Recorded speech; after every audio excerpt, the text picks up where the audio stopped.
people have asked me a lot of times, what's my superpower? Being at the right place at the right time, because no one else is there, showed me a long, long time ago that opportunities will show up. Called him on a Sunday and said, by Monday we were in agreement, Tuesday we filed to open up the company. So literally on a Monday I sold the company, and on Tuesday I formed the new one. What was the change and pivot like from going from financial services company to tech SaaS product? It's one of the biggest mistakes that most people make is they think that the end goal can actually be accomplished by a particular action, and it can't. How do you know what you're building? How did you start narrowing down and honing down that vision? Like, how did you start figuring these things out? Because you don't know what someone's thinking, you don't know what someone's assuming, you don't know what someone knows, you don't know where they're coming from, so you should always ask the dumb questions. Well, and once I realized they don't live in my house. So hey guys, welcome to Funds and Founders, where we talk to founders about their untold journeys. Today we have on Bret Siers, who's a local Austin founder. He went to UCLA, did a stint at Stanford, which I don't really know exactly what you did at Stanford. We'll have to talk about that. Ran a financial services company for a while, did a leadership and coaching company with your wife, if I'm correct. Has a family of 2 kids. Four kids. And currently is the CEO of Training Layers, the tagline being the GPS of software. Why don't you give yourself a quick introduction, Bret? Well, thank you for having us. This is fun, or having me, I guess I should say. My name is Bret Siers. I'm, as you said, the founder and CEO of Training Layers. Really tell this story from a variety of different ways. So earlier this year in 2023, I sold my financial services company. That had run its course, been 25 years, and was at a place where it was about to really, really grow. But for that to happen, it was going to take 3 to 5 years of next level in it, right? We sort of built a foundation for it to grow a national scale company, but it was going to take me diving in and really going back to where it was to build anything. And I wasn't sure I had that in me one more time. And at the same time, the idea of Training Layers had sort of come together and had proven itself as a viable thing. I started, actually, it's funny, a year ago this week. Okay. After Christmas. I went to my wife and I'm like, I'm not sure if I want to keep doing the financial service company. I think I want to sell it. She's like, what are you going to do? And I'm like, I think this Training Layers thing is something. She's like, what do you mean? I'm like, I need to spend the next 90 days figuring out, is it a product or a feature, a product, or a company? And you and I talked about this it was one of the first conversations, was because I think it's easy to fall in love with an idea. It's easy for the imagination of, oh, let's go build something new and all that beauty of, starting from scratch and your eyes are big. But because I've done this so many times, there was very little delusion in my head of what it was actually going to take. And to spend 5 to 10 years on building a feature just isn't a good use of time, money, and energy.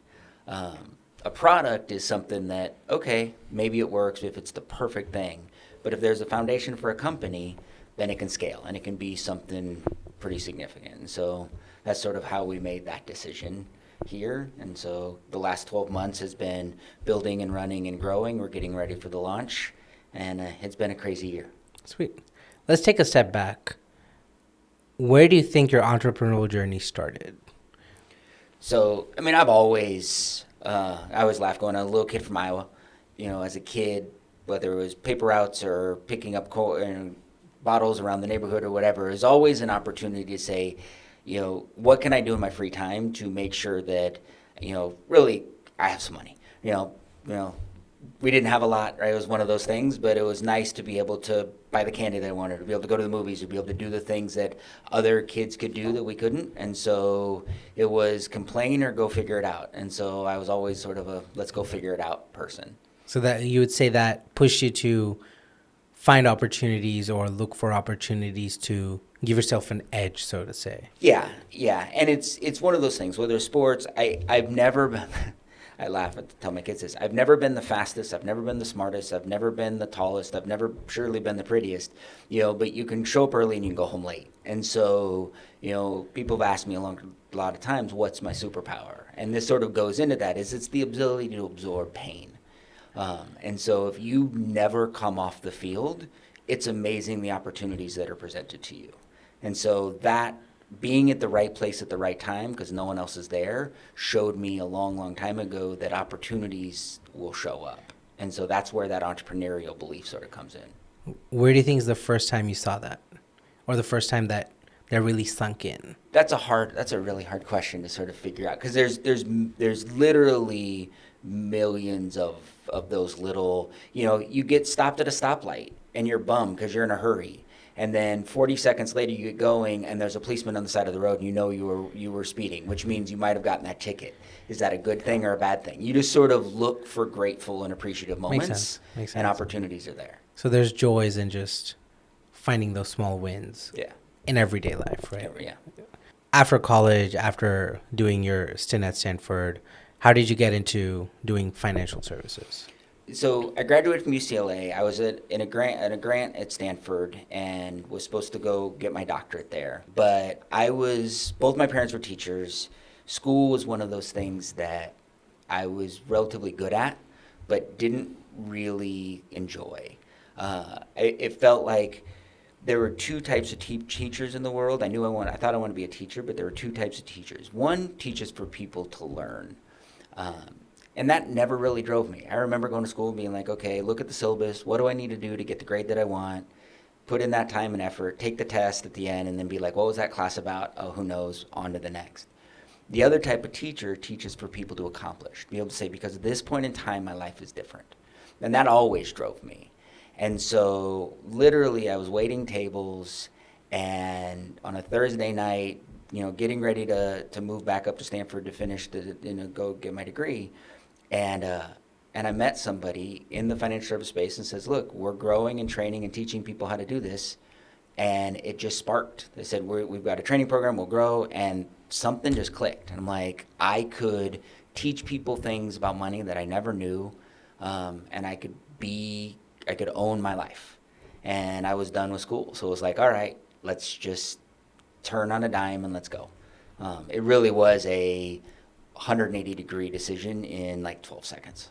Was there ever a scare, a worry, or did it just make sense at the time? There were times like calling my mom, calling now my wife and being like, hey, that whole continuing my education at Stanford and get my doctorate, yeah, I'm not going to do that. I'm going to go in financial services.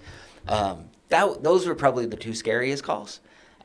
After that, like, it was a shit show. Like, things are hard. And so there were lots of times where you're like, was this the right decision? Why did I do this? But you did it. And so you have two choices: give up and go back, or put your head down and continue to be successful. And so if you won't come off the field, amazing things happen. In the 25, 27 years of building the financial services company, what was the first win or victory that you sort of remember or sticks? So our previous guest, Lakan, he mentioned when he hit the 1 million user mark is like a key defining moment for a SaaS company. And like it's like bare bones. He remembers it very distinctively. Are there some key moments in that journey where milestones that you remember very distinctively? Yeah, I mean, I think that, whether it was landing some accounts that we probably didn't feel like we had any business landing, or hitting revenue and income goals where you're like, wow, I never knew that this was possible. And so those goals were important for me to be able to realize that, okay, what's the next one? It's interesting is they became less and less important. I operated angry for a significant amount of my life. A lot of my energy came from that. And so telling me I can't do something was significantly more powerful than telling me that I could. Losing something was significantly more impactful than gaining something.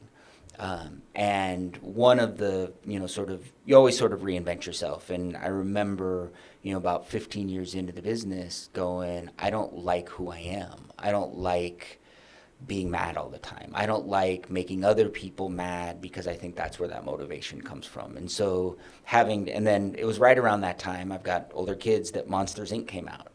And the premise of this, right, is that laughter is more powerful than screams. And that movie, in a weird way, had a really fundamental shift in my motivational structure. And it took me probably 3 years to figure out, how do you ignite light from joy? How do you get the same strength from opportunity and light than you do from frustration and anger? And so building this new company and really working to operate from light is a really strange thing, because it's a different focus. And so when you think about sort of those moments, the most impactful one was when I realized that I could be happy and aggressive. Why do you think you were operating under anger the first half or the first stint in your company? All These parenting issues and all this stuff. Like, when you're told your whole life you're not good enough, you're not fast enough, you're not strong Makes enough, sense. right? My dad was born and raised on the reservation. I'm a little Indian kid from Iowa, and we were accepted, but there was always something, and it always Makes felt sense. like I didn't belong in different groups, right? My skin's very white, so I would go hang out with my dad's family, and are you sure you fit here? Makes And sense. then, but I always identified both emotionally and spiritually with that, and so there's a lot of time of trying to figure out where you fit Makes and do sense. you fit. Do you think that aided to part of the reason you were able to build a successful financial services company? Like those traits of just, I can't fail, I'm going to go get it, I'm going to be the last on the field. Do you think those are important in the journey of being able to succeed, or are there other paths to get there? So Adam Grant wrote about the 10,000 hours, right? And the premise of it is, I don't know anyone who put in 10,000 hours of focus towards mastery that didn't create success. And I don't know anyone who didn't put in that time that did, right? So I always laugh going, LeBron James, most gifted basketball player, like all this stuff, but he's also grinded, right? I don't believe that if LeBron James never picked up a basketball until he was 25, that he would have been the player that he is. Makes sense. And so we take advantage of the opportunities, you put in the work, and then you separate yourself. And so you leverage every competitive advantage you have. If you're good at X, take advantage of it. If you're good at Y, take advantage of it, right? I am incredibly competitive, and I know that I have unique gifts that my job is to put myself in a position to take advantage of. Makes sense. What's been one or two key learnings in this journey? So you mentioned seeing the light instead of using anger. What are one or two other learnings in building your financial services company that you think you've come out of? So I think communication is everything. I am an introvert by nature, right? I don't enjoy being the center of attention. I'm not really a gregarious person. Now, people who know me and see me on topics get confused, because I can get excited, and I'm an excitable person if there's something that I believe in or something I want to communicate about. But one of the things that I had to learn was, and I call it, freeways and on-ramps, right? So what I studied was that there are people who are really good communicators. They're really good networkers. They're good talking with folks.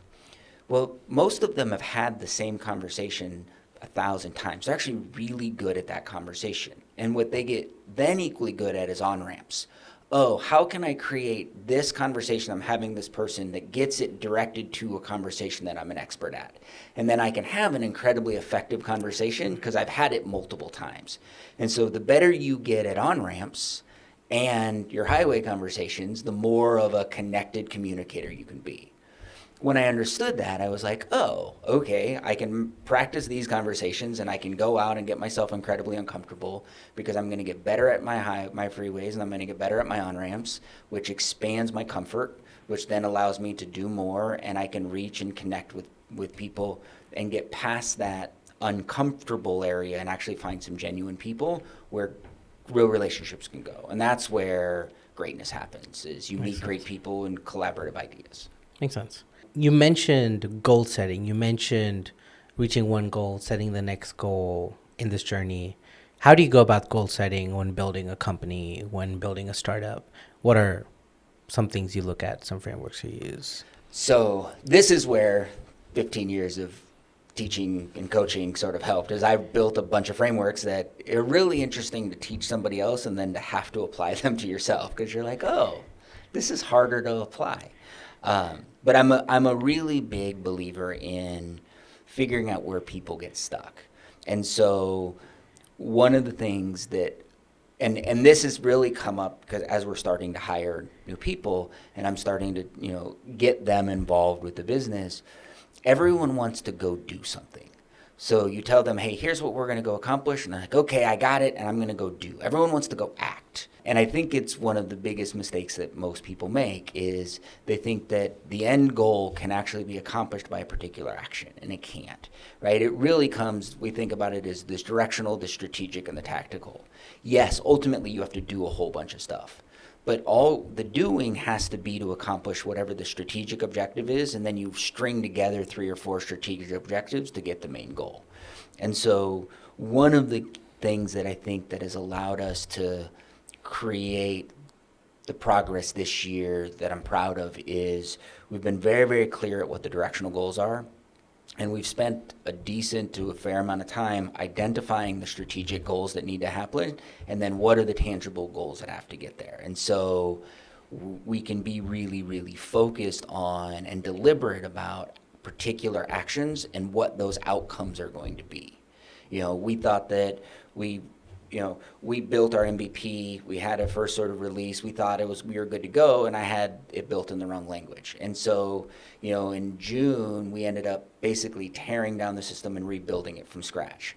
I didn't fully appreciate and understand what that was going to mean, and that was less than ideal for our roadmap and our timeline and all of that.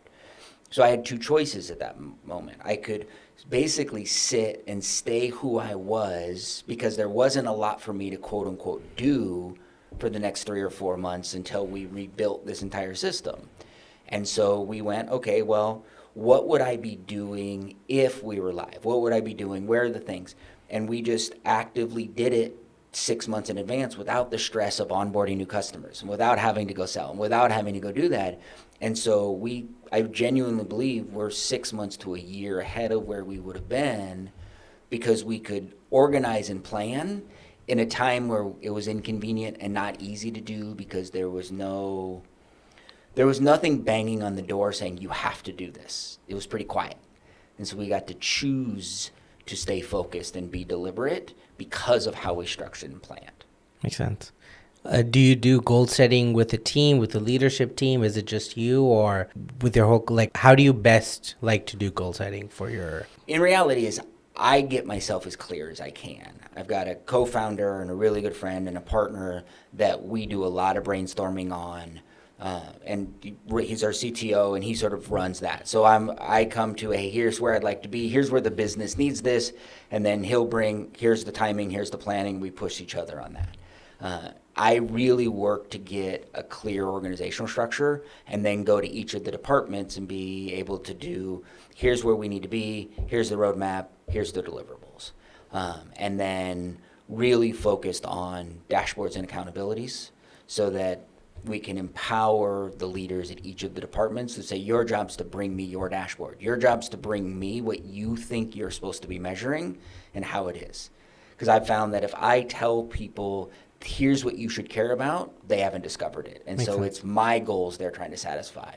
But when it's their dashboard, when they chose the metrics, then I get to go, well, where are we? And they can't discount them because they created them. Yeah. Isn't it funny when early on as a founder, you're all of your departments and you're all of your dashboards and you're like, everything's supposed to just move and happen and it just make it happen. But I find it funny because sometimes I talk to founders and they use the same analogy, but it's them on every side of the board. And I'm like, I like that you're still thinking about this as business units, even though it's a 2-person team.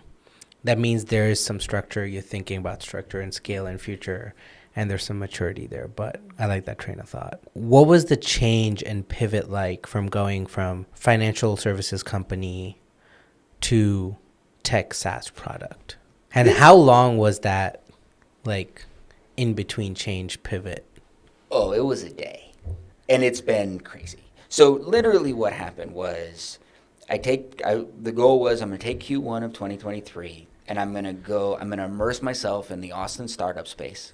And I'm going to figure out, is this a feature, is this a product, or is this a company? And I got some early traction and had some good conversations, and then ended up at a dinner with some interesting folks. And my wife and I were drinking, and we were having dinner, and she looks at me and she's like, hey, you should tell them what you're working on. And I pitched the basics of training layers, and both of them are in the tech space, and both of them are like, if you have it, I'll buy it. And it was one of those sort of like, we all maybe had an extra glass of wine and we were talking, and I was like, are you serious? And we ended up in like a 10-minute, this is a serious conversation, and then disengage. And my wife and I are driving or going home, we're in the Uber home, and we're like, so that was an interesting conversation. And literally woke up the next day and modeled out, okay, what would it take? What's the funding? What's like, if this is obviously more than a feature, is it a product or a company? And we realized that I'm 50 and we've had some success and we've created some opportunities. But if we're going to go do this, there's an opportunity to fundamentally change the way users learn how to use software at scale. Like there's a potential opportunity to change the game. And so VC funding became something that was on the table for us to pursue, right? I don't think that everyone should try to be venture-backed. I don't think that it's right for everybody. I think you have to know what you're getting into and be eyes wide open of what that is. And sometimes that's easier said than done. But because of my investment licenses, if I was going to walk into a venture and I was going to pitch, like I didn't need them to sign the NDA, but I needed them to sign a selling away agreement that I was not actively and that just wasn't going to happen. And so the moment we realized that this is something we were going to do, and it was going to be VC path, I had to sell. And so literally I called a buddy of mine that we had talked about a long time ago, going, if I ever sold, he'd buy it. And I called him on a Sunday and said, you want it? Like, this is path. And he's like, really? Like, call me, tell me about tomorrow. And so by Monday, so that was Sunday, by Monday we were in agreement. Tuesday we filed to open up the company. So literally on a Monday I sold the company, and on Tuesday I formed the new one. Nice. So not what everyone says you should do, but it was sort of one of those, here, let's go. I mean, it took another month for the company, like for all the things, but essentially it was. So that dinner and those two conversations, was that conviction enough for you to make the move, or was there other validation that had happened? We'd had a lot of validation. This was sort of the icing on top. The icing on and it was a particular group of people that had no vested interest in being supportive. In fact, they're normally not by disposition. Not the people, but the position. And it was like, oh, our job is to reject ideas like this. And they were both like, and you're like, oh, okay. So then that sort of sparked this, okay, let's go. Yeah, it wasn't this one, but it was we're sort of getting there, and then it sort of lit the fuse on, okay, this is it. So I'm guessing sold a company, started a tech company, it's going to be all easy from here, right? Because, done it once, can do it again, right? That was the strangest part, was being in professional services. I tell people, being in professional services, I've licensed and trained over 3,000 people. The number of people that would pass a test and then go make some transaction on the same week was like in the hundreds, because the product's baked. You can be sort of clueless, right? But you're like, hey, this is a good product. You should save. You should invest this. But in B2B SaaS, the product's never done. But you have to be. You get into conversations with people who know the words and the language. The expectation is you can play at this level from the word go. And so this year has been, I felt like a substitute teacher of 8th graders, right? I'm like, I'm reading the book the night before, trying to understand what does LTV mean? Like, I just don't have a clue, right, in terms of this, but you have to. And that created an incredible urgency that I'm so grateful for, because it might have been easy to be like, oh, I've done this before. And it could have been 3 or 4 months where I sort of take the old school sort of energy into this new world and have nothing done. But because the expectation was you have to be on point from the word go, I've been on fire all year, and I have no problem embarrassing myself. I'm just one of those folks, like, I'll just say stupid stuff Yeah. and then go, oh, I guess I won't say that again and learn. I really try not to say the same dumb thing over and over again. It's a new dumb thing every day. And you just sort of systematically eliminate, oh, that didn't go over well. Okay, what's next? So, yeah, this has been a year of. What does that look like when you start building a tech company? What's the first thing you do, and what's that learning curve have looked like for you? Ours was a bit different. So in my old company, I had built a bunch of proprietary software. So we had the way Training Layers came was we had built software for our company, and it was FUBU, right? It was for us, by us, right? So I knew it worked. It was literally everything that I did, everything that allowed us to scale. But as the features increased and it got more and more robust, our usability and usage decreased, which if you're not in software, that makes no sense. Yeah. And it bewildered me. I'm like, what's going on? So I jump on these Zoom calls with my team and I'd be like, what's going on? And I'm frustrated and I'm mad. I'm not curious, right? We don't understand. Like they're not clicking. And in like 11 seconds, I'm like, you do this and you do this. And I'm in full candor. I am not empathetic during these calls. I'm frustrated. This is my leadership team. I'm like, you blankety, like what? You just do these 3 things. And I'm starting to watch these light bulbs go off. I'm like, how did you not know that? Like, how would we know? I'm like, I don't know. So I started, and by the time it was done, I was probably doing 3 to 4 hours a day in 20-minute Zoom calls, just to run our systems, to be able to teach how it does. But it finally got me so frustrated. I'm like, I can't do these calls anymore. So I just started recording them and putting them in the software. So I could just like click a little button and there I am in my 11 seconds or my 2 minutes and sort of explaining it the same. I wasn't cussing them at that point, right? And in 90 days, our usage doubled and our productivity tripled. Nice. And I started talking to folks, what's going on? Like, well, we finally know what to do. And that's where this sort of clicked. I started calling other buddies at other companies. I'm like, how do you do this? Like, none of us knew. There was no good mechanism for us to talk to our people and teach them how to use our systems the way they were designed, whether we built them or someone else did. And so Training Layers came out of solving a problem for us that had already worked. And so the reason that it was built in the wrong language was I was building it for us. And so it wasn't built for commercial, wasn't built to scale at enterprise. And so when we decided to do this, I sort of thought I could just keep doing what I was doing. I didn't have a CTO at the moment. I'm like, oh, I can figure this out. And we just kept banging our head against the wall. Then John and I started talking, and he's like, well, let me do a code review. Let me look at this. Let me really figure out, like, I love the idea. I love what this is. And he comes back and he's like, okay, but if we're actually going to go do this, and my name's going to go on it, this isn't going to scale. Yeah, I know Facebook's in PHP, but like, we're not Facebook, right? In terms of this, like, let's put ourselves in the best position too. And so we had to sort of make that adjustment. So we kept running. Like, whatever was in front of us, whatever the next box was, we were just going to go attack it and paint the picture of here's where we're going. So you start the tech company, you have a rough idea of the problem statement, the solution, you have a MVP of sorts. How do you go about just tackling this space? Because entering the software space, there's so much information. It's sometimes too much, right? B2B, B2C, B2B2C, enterprise. There's all this stuff thrown at you. How do you know who to build for? How do you know what you're building? How did you start narrowing down and honing down that vision? Like, how did you start figuring these things out? So old school, right? Basic research, right? From January 1st to July 1st, I talked to 150 CEOs, CTOs, product managers, and customer success. I'd go to Austin, I'd go to LA, like whoever I could talk to that was in the software space, whether I hit them up on LinkedIn or I walked into a meetup or whatever it was, and I'd ask them and I'd interview, like, where is this? How does this particular problem get solved? And I walked in with biases that I were convinced were right.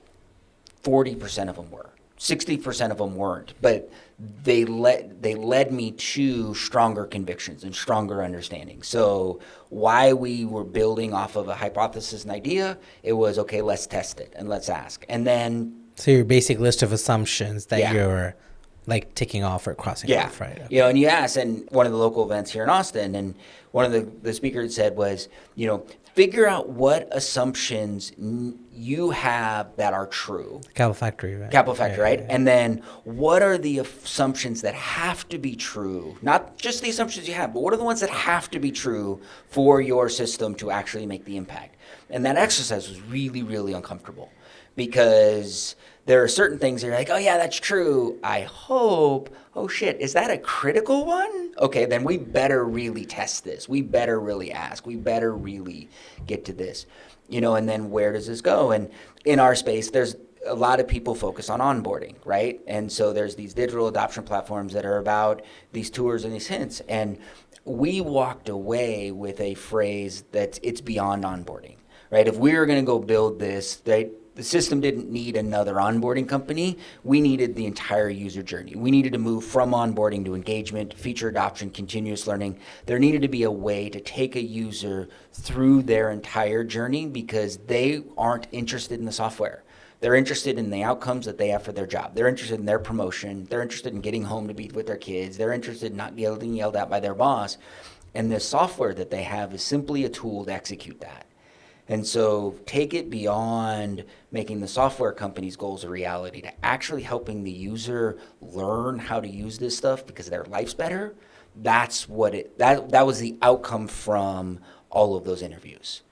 And so for us, we really think about this beyond, it's onboarding and beyond onboarding as a premise. What's been some of the best parts about starting Training Layers? Meeting really, really interesting people. It was in Austin for a year before we did this.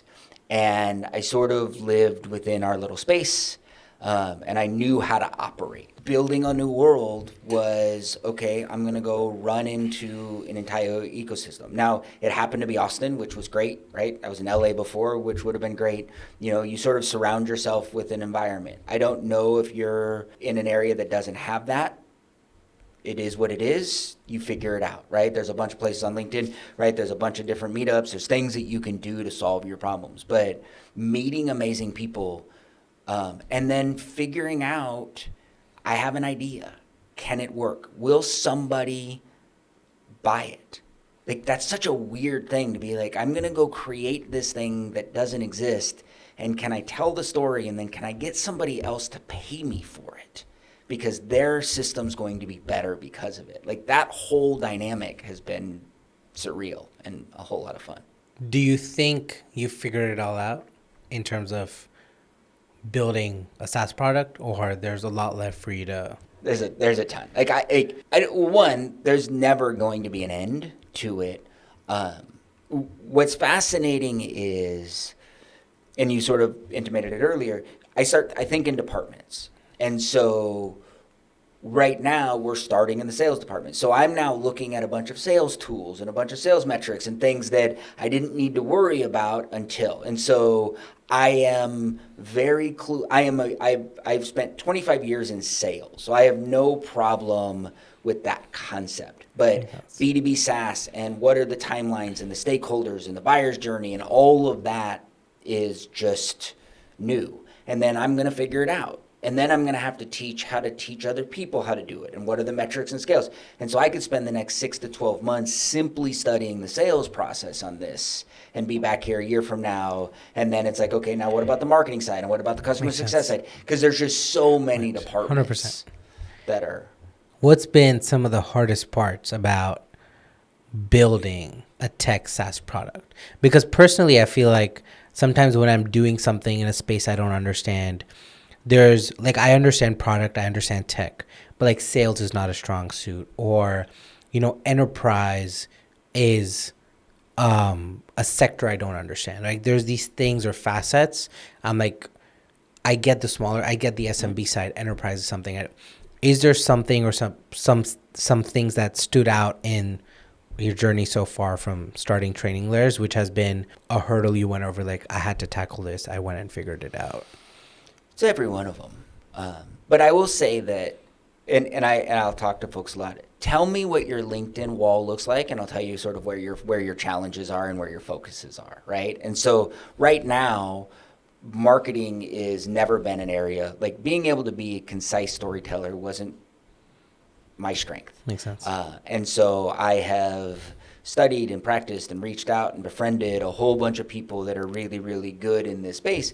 And then it becomes hard because everyone's got an opinion and and you're like, oh, well, and you sort of have to choose a philosophy. It's sort of like parenting. You're like, I'm going to choose a philosophy. I'm not going to solely follow one person, but this is sort of the direction we're going to go, right? Are you going to be a hard ass? Are you going to be a friend? Or what are you going to be as a parent? It's the same thing when it comes to this stuff. So I think being able to craft our story in a way that people can identify and understand the value of it, what's in it for them, where those things are, is where I spend the most of my extra bandwidth trying to figure out. What are 3 resources that have really helped you in this journey so far? And the resources can be books, podcasts, mentors, whatever, that have really helped you in this journey. So being in Austin, I think for me, I think Capital Factory actually has done a really, really nice job for me. They've got this opportunity to meet a bunch of mentors and be able to do. Now, I will tell people that I use it incredibly strategically, right? And I've told you about this, right? Yes, I'm like, yes. there's people come to me like, should I join? I'm like, I don't know if you should join this or not join this. Whatever group you're going to join, if you're going to develop any mentoring structure at all, if you're going to join any group, if you're going to pay any money to say, I'm going to be a part of this group, my strongest recommendation is do it, one, with your eyes wide open, do it with a really clear set of goals, and then a strategic opportunity to extract that goal. And if you're not going to do those 2, don't do the third, because nothing just magically happens. 100%.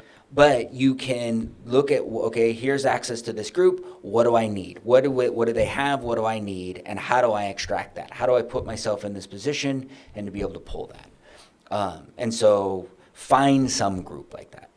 Can you mention what you leveraged Capital Factory? Yeah. So in them particular, they've got a list of mentors that basically just publish, hey, you can have these 30-minute working sessions and coaching sessions or what have you. And so every week, I did this a lot. It's funny, I'm just doing it now. So probably the first 4 months, I would spend 20, 30, 40 minutes a day sort of running through it. I'm like, okay, I'm going to work on this topic. And so who's available to mentor during this, these 2 weeks? And I would just backfill. I'm like, all I'm going to do is marketing, or all I'm going to do is tech, or all I'm going to do is sales, or all I'm going to do to sort of expand this. And my goal was 10 conversations within one topic and try to find people that had that level of expertise in that topic. And then I would start with the question, the very first one be like, hey, I'm just going to start talking about X. And I'm probably going to sound like an idiot on this call, but I just don't know. And then I would get 2 or 3 good points. And I'd go into the second one. I'm like, I'm trying to figure this out, but I got these 2 points. And then the third, by the time I was at the 10th call, I could have an incredibly clear understanding of at least the questions I needed to go spend the next 90 days figuring out. And so I could be armed with insights. And that's how I used it. And I used it aggressively the first 6 months. And then for the next 4 months or so, I went and did all that work. And so I wasn't talking to them again. I wasn't on this process. And then just 60 days, no, not even, probably 30 days ago, we're getting ready to go live. We're doing this. I'm like, okay, now we're starting the pitch. Now we're starting the sales. Now we're going into this go-to-market strategy. We're doing our ICP. And so I've done the exact same thing, put my 10 together, and I'm like, okay, here's this conversation. Here's where this goes. You have to be willing to sound stupid. You have to be willing 100%. to expose, I don't know this, which I never really struggled with, because if I'm calling a mentor, the assumption is you don't know. 100%.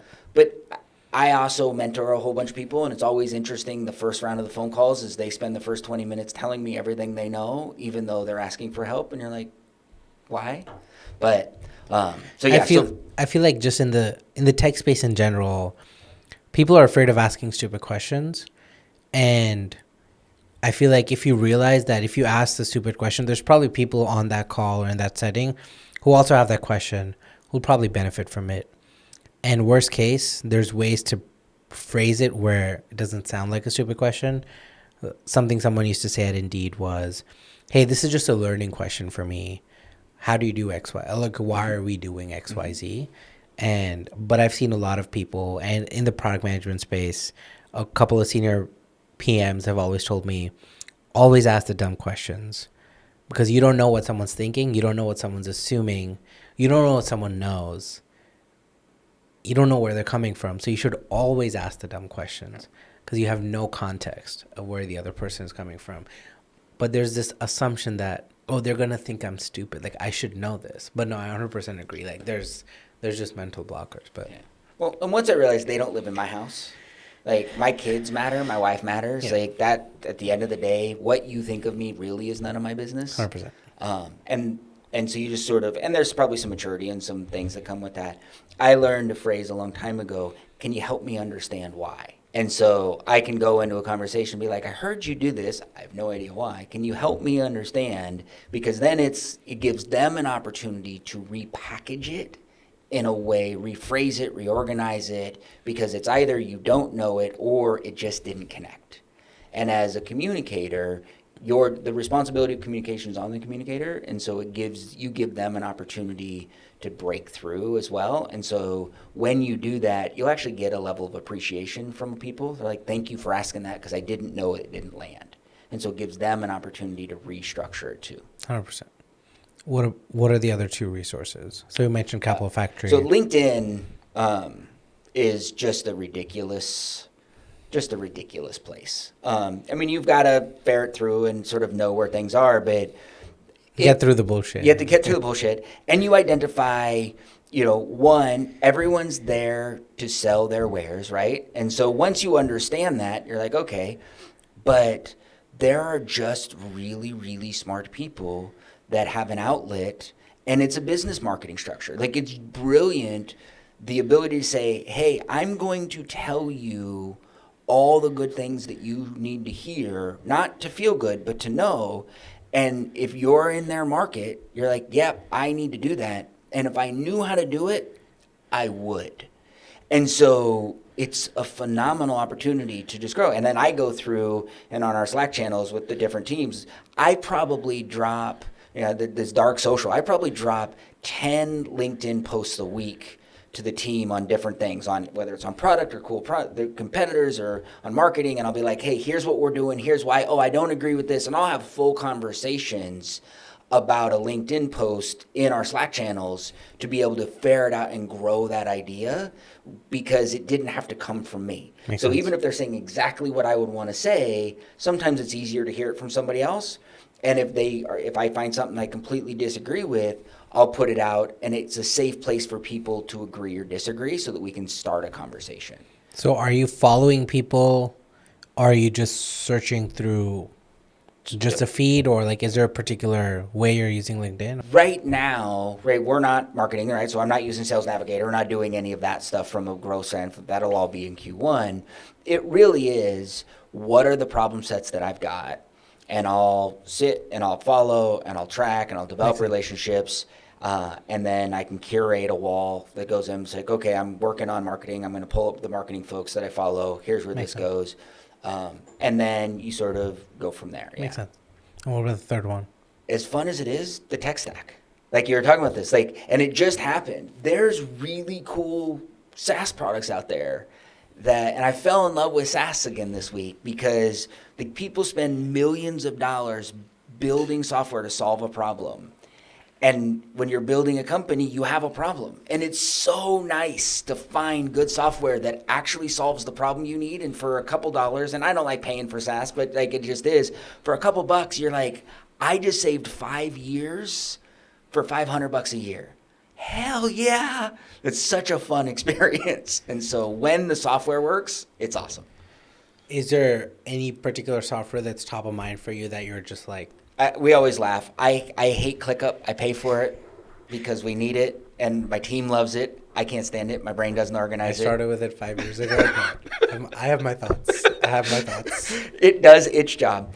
But I was just introduced to something called DocUS. Okay. And it is a sales room that you can share with your clients, because we're starting to build proposals and trying to build a sales deck and proposals and conversations and videos and training.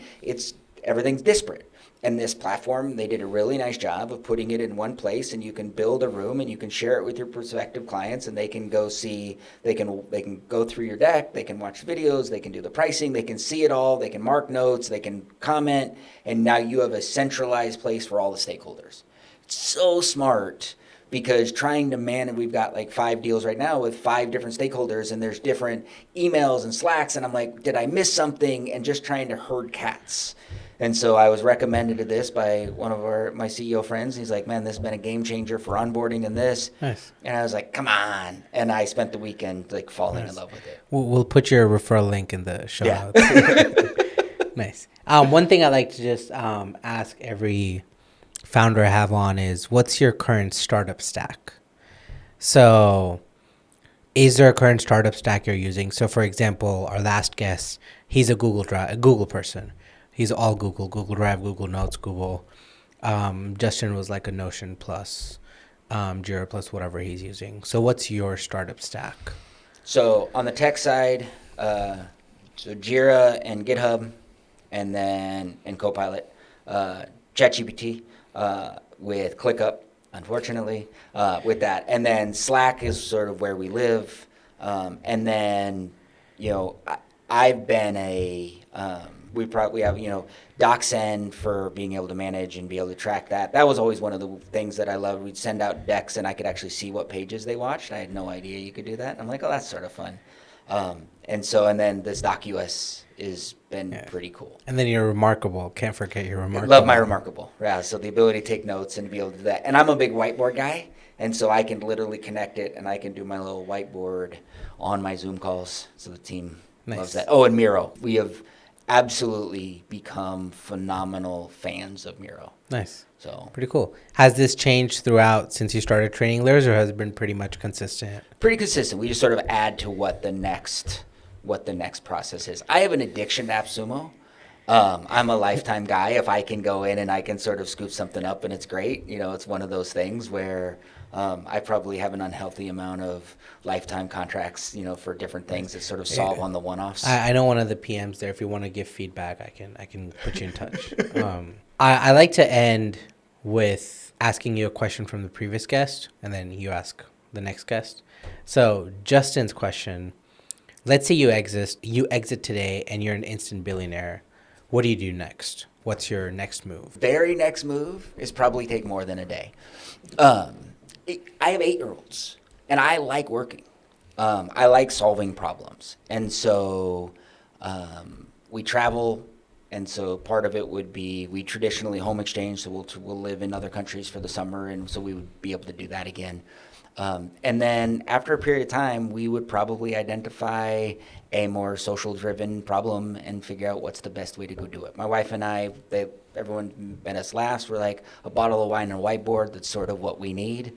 And so taking the money thing completely away, it wouldn't be long before, okay, what's the next problem, right? I love watching my kids watch us push and grow and the impact of that. They always say more is caught than taught, and it's true. And so there was a period of time in my life where economics weren't a thing, and I took a lot of time and I traveled and I played and I got, fat and depressed because I realized that I like climbing mountains. And so it would be whatever that next sort of story is. Makes sense. What would your question be for our next guest? When something happened and you thought you couldn't keep going, what did you think of to help you get going? The real goal of this is sort of twofold. Is one, we talked about being able to change the way users learn how to use software, but we're starting with the software layer because software companies understand churn, they understand retention, and so we need to do that. Where the real fun becomes is we're going to turn on an enterprise layer, which is going to allow the adopting companies to be able to embed their own training of how they use the software. And then ultimately we'll link them. So you could imagine one piece of software that has a training middleware that owns the entire stack, right? So that software stack you onboard a new employee, and the system understands not just a single piece of software, but how the entire stack works together. It allows us, the first thing you said is, right, we think of ourselves as the GPS of software. That language, right, we think about this, this opportunity, but if you're going to drive from Austin to Dallas, You don't actually need to know the roads. What you need to do is know how to turn on Google Maps, turn left, turn right where it tells you to, and then you end up there. There's a lot of folks that need to do particular actions in order to get the outcomes, and they do it a couple times a year.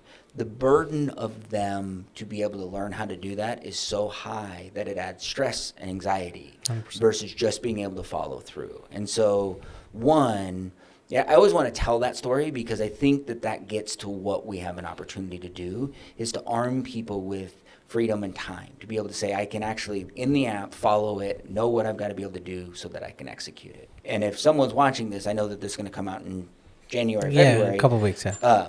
One of the things is, one of our big problems that we had was our content creation. Where we're going to software companies, right? One of the conversations is like, this needs to be beyond, but you want these little micro videos throughout the system. Who's going to make them? Because we're always iterating. I talk to startup founders and they're like, oh yeah, this is great, but we're iterating and that button's not going to be there. And I go to mid-sized companies, they're like, oh, well, we have to farm this out to the marketing company and it's going to cost us $30,000 in 3 months to be able to get back these videos, but then we have this new release. And so there was always this rationale as to why this content couldn't be delivered. And so we built a product that'll be out in about 3 weeks called Sequence, which will allow anyone from anywhere in the world to be able to do their click-throughs, just be able to talk. I don't care if English is a second language. I don't care if your mic's not good. I don't care if there's dogs barking in the background. If you don't understand learning theory and how to really help somebody, you literally can just talk. And then we'll take it, clean it up, kick out step action notes so you can automatically have your user notes without having to do anything, but then personalize it. Could you imagine being a 58-year-old executive learning how to do an onboarding on Salesforce, and it's using the words and the language and the tone that you understand, and then the exact same video for a 22-year-old new person out of college that's starting sales and has to do the same video, but now all of a sudden using language and tones and pacing that they understand. The ability to personalize and curate this content isn't a nice to have. The youngest baby boomer is 58 years old. The oldest Gen Zer is 27, which means in the next 7 years, the generation that built this country on software will have completely retired. And the generation that was raised on software, personalized and curated, if it doesn't show up in your feed, it's not important 100%. mindset, they're going to start being decision makers.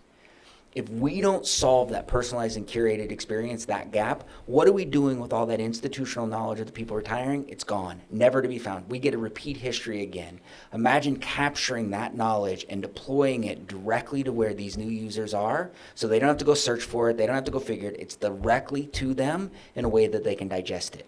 It allows us to bring this together. And so if you're seeing this and you're interested, Sequence and Training Layers is really designed to change the way users learn how to use software and the way software companies can tell their story so they can help their users get their value faster. Patent pending. Not patent involved. When is it going live? When's your launch date? So we are starting onboarding Training Layers January 11th and Sequence by February 1, full commercial release. So we'll do onboard for the first 90 days. We'll onboard just from the waitlist on Training Layers because we're walking through and sort of white gloving that through Nice. that experience. And then Sequence will be commercially available for people to be able to do. And for those of you that have Training Layers, you'll get Sequence. It's part of it, be able to embed it, Nice. be able to connect it. Otherwise, anyone that's got any product, if they're doing any walkthroughs for anything, whether it's for a company or a software company, they'll be able to have it and use it. So it'll be Nice. fun. We will link everything you said in the show notes.